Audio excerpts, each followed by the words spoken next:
I grew up in a small town on Cape Cod where everybody knew everybody. As an example, some friends went on vacation and they sent a postcard addressed to so-and-so behind the town dump, and it actually got delivered. I'm now a 54-year-old grandmother, but this happened in 1982 when I was 13 years old, and I don't think I'll ever forget it. I had some pretty steady babysitting gigs when I was a teenager. 2 days a week for 2 kids whose mother had once been my own babysitter. 2 days a week for the granddaughter of family friends whose daughter had also been my babysitter at one time.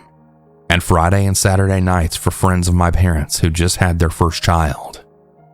On this particular weekend, the mom had asked me if I'd like to make an extra $2 an hour doing some light housework. As you can imagine, $4 an hour plus the $3 hourly from the other 2 families was damn good money for a teenage girl back then. Anyway, some parts of my town were sort of the boonies. The family I was sitting for lived on a side road off a fairly main road, considering the small size of the town. At the very bottom of a very steep driveway, so steep that you couldn't see the road from the house or the house from the road unless you were almost a quarter of the way up the driveway. The kitchen door was a little funky. Even if it was locked, all you had to do was turn the knob all the way in either direction and give it a little hip check and it would open. I watched a couple movies, checked on the baby, then went to bed in the spare room around 11:30 to 11:45. I was just about to drop off to sleep when I had heard movement out in the living room, as well as things being picked up and moved around the mantle, bookshelves, and end tables. I then heard a thump and a sharp gasp. I was so scared I couldn't even move. The house was laid out so that when you entered the hall from the living room, the parents' room was the first door on the left, the nursery was directly across, and the spare room was next to the baby's room. I heard footsteps in the hallway, so I was breathing without trying to breathe, if that makes any sense. All I could think was, what am I gonna do if they go in the baby's room? Suddenly, I then hear muttering, followed by retreating footsteps. I know for a fact, and I'll never think otherwise, that someone was in the house that night. Having cleaned it earlier, it was clear to see that things had been moved around, including the coffee table. That was probably the thump I heard of someone walking into it. I called the parents who called the police, each arriving within minutes of each other. The police looked around outside, but they didn't notice anything suspicious, and they actually suggested that maybe I had fallen asleep and it was all just a dream. No, somebody had definitely been inside with me. That is the most scared I've ever been in my entire life. I did continue to babysit for that family, but never ever alone again. Just writing this has taken me right back to that night, even though it's been 41 years. I guess there are just some memories that time will just never erase.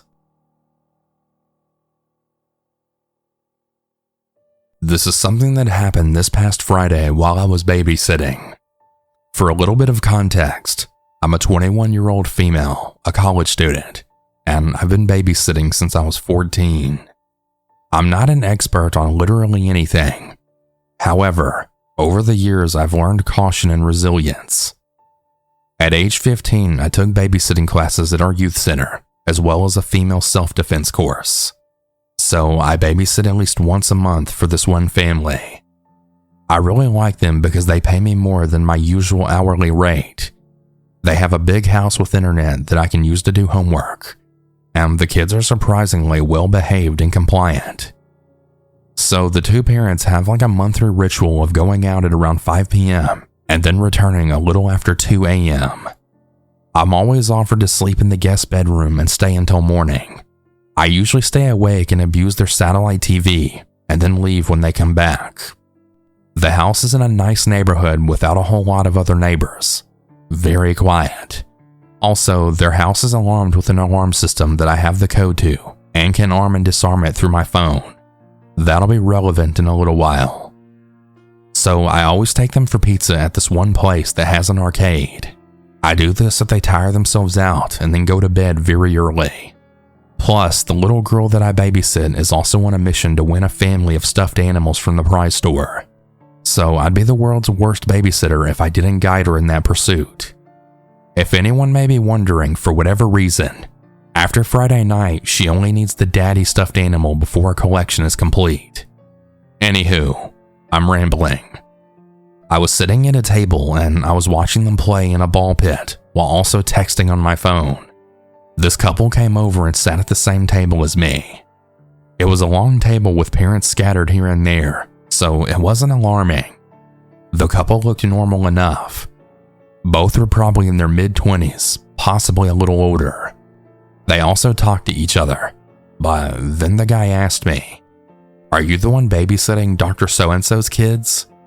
So the parents of these children are both doctors, and in the specific region that we live in, this would be common enough information. But I still chose to answer their question with an irrelevant statement. "I wonder what they use to make pizza here." Yeah, I know.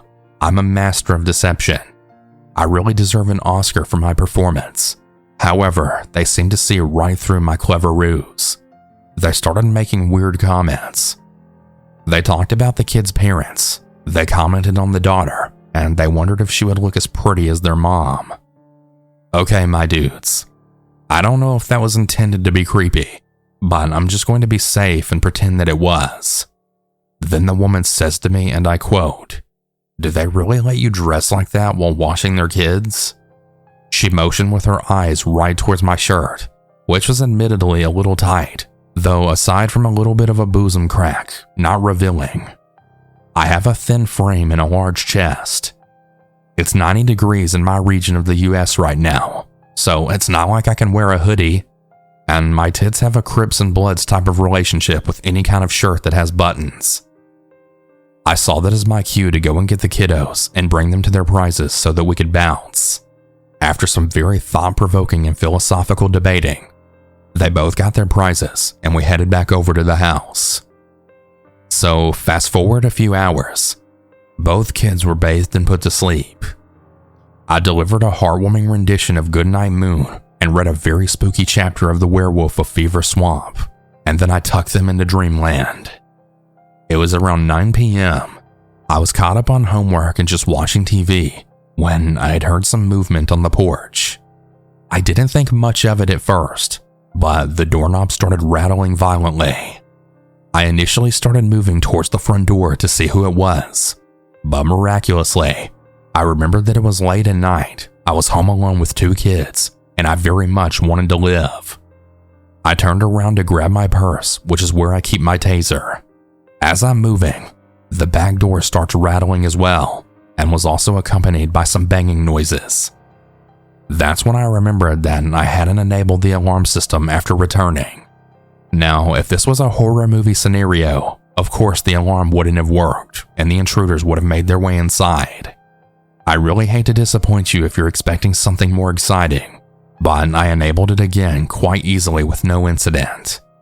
I then ran upstairs and grabbed the 2 kids, then put them in their parents' room in the walk-in closet. I still hate that I scared them. When I gathered them up, I gave no context as to what was going on. I didn't want to tell them that someone was trying to break into the house, but in the process, the fear of not knowing seemed to be worse. I instructed them to stay in there and stay quiet, and only to open the door if they hear me talking to them. I then locked the bedroom door, which is the only door on the upstairs floor that locks. I sat there with my taser out, then hit the panic button on the phone app. Several minutes went by, then I got a notification through the app that the alarm system was now disabled. I planned on calling 911, even though the panic button already took care of that, but I found it more beneficial to arm it back. Then I disarmed it yet again, then armed it again. By this time, I could hear what sounded like 2 sets of footsteps walking up the stairs. Good job, girl. You locked yourself inside with 2 potential assailants. I was holding it together for the sake of the kids, but not too deep inside. I was scared to death. When I heard the footsteps get near the door and saw the knob twisting, I took a deep breath and pulled the trigger on my taser, just to let them know that I was armed, though it realistically wouldn't even do much good. I informed them through the door that the alarm was triggered and that the police were well on their way. Thankfully, I was then greeted by a familiar voice. It was one of the doctor parents. "Hey, it's me. You're safe." I opened the door and ran into their arms, and I immediately started sobbing. I hadn't realized truly until it was over just how scared I really was. The kids came out without me giving them the okay, but their parents were there, so I let it slide. When I enabled the alarm on my phone, they both got the notification from the place they were at. With the app, you have the option to view the porch cameras as well. When they got the notification that the panic button was activated, they saw through the camera that there were people on each side of the house. One man and one woman. When the alarm kept disarming, that was them trying to get into the house. A police report was filed by them, and I gave a statement mentioning the two weirdos I met earlier that day, even though there was really no evidence that would directly point to them. Camera footage didn't give any positive face IDs either. So yeah, I was scared. I'm getting over it now though. I'm just really grateful that the couple I was babysitting for were close enough to make it to me. I hate to say it, but I find the police response time to be terrible. I'm currently back in my own apartment an hour away. I checked in once to see how the kids were doing, and they're all holding up fine. I'm just glad that they had proper protection in their home, and that this didn't end up to be any worse. I'm really grateful for that. When I was 15, I found a job in a local newspaper for a live-in babysitter. It was summer, and I wanted to make some money. I lived in a rural area, and I didn't have transportation to get to a mall or fast food place to work. You know, the usual jobs for teens. There was no public transportation where I lived, and no jobs in the rural town that I lived in. I called the number for the live-in babysitting job, and a man answered. I found out that he was a divorced man with 2 young children. They were school age, and they were home for summer vacation, and he needed someone to watch them while he was at work. He spoke to my mother over the phone, and she agreed to allow me to do the live-in job. As an adult, I really questioned so many of her decisions, and certainly this one. He picked me up and he drove me to his house, and while driving, he told me that he was engaged. He actually said that his fiancée was his former babysitter, and that she was only a few years older than I was. As a 15-year-old, this didn't set off any alarm bells. I just thought it was weird that someone my age would want to be with an old man. He was probably in his late 30s to mid-40s though. I thought it was weird when I was taking the children for a walk, and a woman who lived in the neighborhood looked at me in a very odd way, like something was wrong about me walking with those children. I didn't give it a lot of thought though. It just seemed strange. The house was a split-level home, a style where the floor levels are split. The main living area and the bedrooms were on the top level, and the lower level just had a living room area and a single bedroom. That was my assigned room. Not long after I began living in the home to babysit for this guy, he knocked on my bedroom door after I'd gone to bed. I was just kind of freaked out by this, and I opened the door to partially ask what he wanted. He acted all friendly, and he asked me if I wanted a beer, like he was cool with that or something. I simply said, no, and I waited for him to leave and shut the door. So the next day, I told him that I no longer wanted to do the job, and I had him take me back home. I didn't fully understand at the time that he was a full-on predator who was trying to groom me into having a relationship with him. But I knew enough to know that something was just not right about the situation and that he was creepy, and something just told me to get the hell out of there. Edit. I asked my mother, who's now 80 years old, if she remembers this happening, and she did. She said that the man had a 19-year-old fiancée. I asked why she let me do this, and she said that she wrote a handwritten contract that he signed which said he would put a lock on my bedroom door that I could leave anytime I wanted to. I know that her judgment was very wrong to allow me to do this. I'm really just relating what she told me when I asked her just a few days ago. She said that I told her that when I returned home that when he knocked on my door that night, he asked if I wanted to have a steak and a beer with him. I guess I had forgotten about the steak detail. I think she's right about that. I do seem to remember that now. She didn't remember his name or where he lived, or any other details for that matter.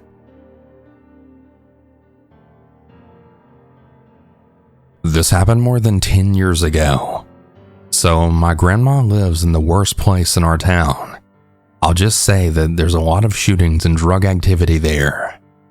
My grandma has always been really close with me, and I grew up at her house basically, and I was always safe and never put in danger there. To this day, she's 81 years old and still lives there. My cousin and I would go over to my grandma's house, and she would always babysit us. At this age, we were just getting to know each other, and our friendship was just blooming. We were probably the ages of 4 to 6. It was when our moms would go to work and we couldn't be home by ourselves. I can't remember exactly how often I was at my grandma's house at this age, and same with my cousin, but I know we went there enough. So there were times my grandma had to run to the store or something when we were there, either together or separate when she would babysit us. And when she went to the store, she would have her neighbor, who was likewise an old woman who we will call in, and she would come over and stay with us while she was gone for a little bit. It was never longer than 30 minutes that In would stay with us. Ann and my grandma were also friends, so sometimes she would just come to the house and hang out with us and see us. She also played with us, and she was super sweet and kind. Never once did she ever alert me or make me feel weird. Same with my grandma. She really trusted and adored In. Fast forward. Now my cousin and I are around the ages of 9 to 12, I want to say. And now my grandma would have us come over and stay the night for a few nights. She'd buy us pizza and we'd stay up late and had no rules. We could just listen to music on the TV really loud, play video games on Xbox or on our iPad and 3DS. We could eat whatever we wanted, just as long as we cleaned up after ourselves. It was the highlight of my childhood going there and staying there with her. Again, we both knew it was an unsafe neighborhood, so the doors were always locked and the curtains were never ever open at night. In lives in the house on the left of my grandma's house. At some point, some new person moved in on the right of my grandma's house. I remember her telling us to stay away from him and that he was a bad person child predator. We'll call him C. When my mom would drop me off at my grandma's house, sometimes he would be sitting on the porch. I remember that he had one of those ankle things on like he was on house arrest or something. This is the part that freaks me out. The first time I saw him after her telling us about him, I really tried to look away, but I saw his face, and I shit you not. His face in my mind is ingrained as the sloth character's face from the Goonies. Now that I'm older, I can see how my childlike mind probably warps it a bit, but I'm 100% positive that he did have a deformed face. He had a bit longer brown hair, and one of his eyes was placed higher than the other, and his forehead bulged out really weird. He also walked weird. His voice was low and kind of grumpy like sloths is. Anyway, so at this point I was terrified of him and how he looked, and even at that young age, I had such a great radar for danger and people to avoid. So as I was saying, I would hide behind my mom whenever she walked me up to my grandma's house. A lot of times he would say a really friendly, "Hey, how are you guys doing today?" and he would try to talk to us, and neither one of us would acknowledge him. My grandma would come out on the porch and he would say, "Hey, how are you doing on this lovely day?" I remember him being super polite and my grandma just completely ignoring his existence. So my cousin and I followed along. There was one time we were playing in the backyard and he came outside. I think he was just out doing something, but we both rushed inside. I was really sad we couldn't just live our normal life and that we had to live in fear and completely avoid this freak.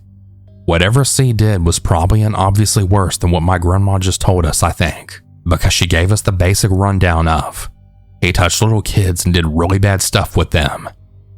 So now that we're older, we can fill in the blanks of what that means to an extent. Anyways, at this point, I would guess we were around 12.